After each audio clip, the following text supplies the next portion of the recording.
कमलनाथ को बीजेपी में आने को लेकर एक ऑफर को लेकर एमपी बीजेपी अध्यक्ष वीडी शर्मा उन्होंने कहा, अगर किसी को हमारी नीतियों, हमारे नेतृत्व पर विश्वास है तो ऐसे लोगों के लिए बीजेपी के दरवाजे खुले हुए हैं। वीडी शर्मा ने कहा, कांग्रेस में ऐसे लोग हैं जिनको लगता है कि राम मंदिर के प्राण प्रतिष्ठा का बहिष्कार करके कांग्रेस ने गलत किया।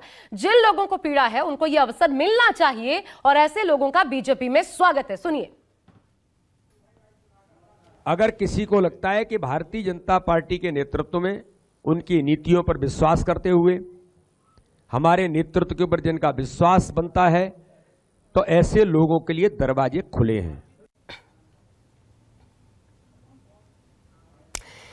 अब ये देखिए वीडी शर्मा जो कह रहे हैं, इससे पहले चुनाव में एक और बयान याद आता है जब कमलनाथ ने यह कहा था कि राजीव गांधी ने खुलवाया था राम मंदिर का ताला, तो उस वक्त तो वो तो हमने करवाया था। बहरहाल वही राम मंदिर से जोड़ते हुए वीडी शर्मा का बयान। लेकिन बड़ी बात विपिन, ये बताइए इसका क्या मतलब निकाले? क्या ये जो 2 दिनों का राष्ट्रीय महाधिवेशन हो रहा है बीजेपी का और उधर से कमलनाथ नकुलनाथ जब चल पड़े हैं, तो ये जो सारी सियासी पिक्चर है उसका क्लाइमैक्स इन्हीं 2 दिनों में सामने आ जाएगा क्या, आज या कल?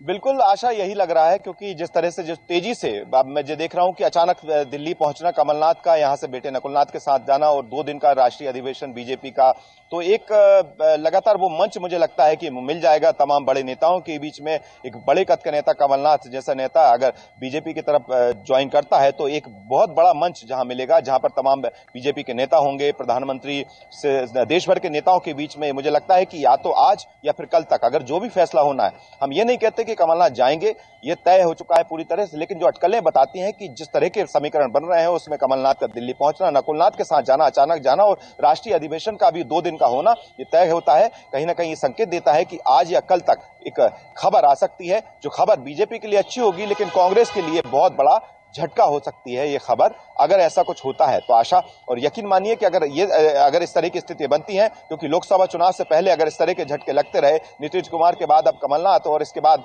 अगर ऐसे झटके लगते रहे, तो जाहिर सी बात है कि कांग्रेस के लिए चिंतन करने की जरूरत होगी। कांग्रेस आखिर कहां कमजोर है और बीजेपी यहां पर खुद को मजबूत स्थिति में बीजेपी के लिए जरूर अच्छी स्थिति हो सकती है, एक बड़ा नेता, खुशी की खबर हो सकती है, लेकिन विपिन 2 बार मतलब ये सोचना पड़ेगा कि क्या कहेंगे अगर ऐसा करते हैं कमलनाथ, क्या दलीलें देंगे, क्या आधार बताएंगे? वो पार्टी जिन्होंने सब कुछ दिया, दाहिना हाथ सोनिया गांधी के, मतलब उनके पास क्या आधार होगा ये बताने का कि वो क्यों छोड़ रहे हैं? और इधर कांग्रेस के लिए भी कितना बड़ा सेटबैक होगा कि कांग्रेस करे क्या?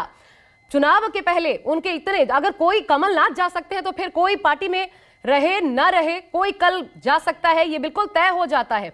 और कमलनाथ इसलिए भी ज्यादा क्योंकि तीसरे बेटे, इंदिरा गांधी के तीसरे बेटे के रूप में उनको माना जाता था। सोचिए, और वो कमलनाथ अगर जा सकते हैं तो फिर राजनीति में कुछ भी हो सकता है।